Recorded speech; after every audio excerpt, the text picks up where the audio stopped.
குரங்கு ராஜுவின் புத்திசாலித்தனம். ஒரு காலத்தில் அடர்ந்த காட்டில் ராஜு என்ற குட்டி குரங்கு வசித்தது. ராஜு தனது விரைவான யோசனைகளுக்காகவும் புத்திசாலித்தனத்திற்காகவும் புகழ் பெற்றிருந்தான். ஒரு நாள் காடுக்குள் குதித்தபடி செல்லும் போது ராஜு ஒரு பசி கொண்ட நரியை ஒரு புதரின் பின்னால் ஒளிந்திருப்பதை கண்டான். நரி குட்டி குரங்கை கண்டு உதட்டை நக்கி, வணக்கம் குட்டி குரங்கே, நீ தூரமாக வந்துவிட்டாய் போல் இருக்கிறது. உனக்கு வழி தெரியவில்லையா?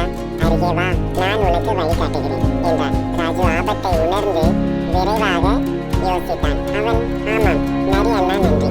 ஆனால் நான் இப்போதுதான் ஒரு சிங்கத்தை பார்த்தேன். அது சுவையான நரியை கண்டுபிடிக்க தேடி வந்திருக்கிறதாம். நாமெல்லாம் இங்கிருந்து ஓடிவிடலாமா என்றான். இதை கேட்ட நரி பயந்து போனான். சிங்கமா, ஐயோ, நான் மறைந்துவிட வேண்டிய நேரம் வந்துவிட்டது என்று கூறி அவன் மிக வேகமாக ஓடிப்போய்விட்டான். ராஜு சிரித்தபடி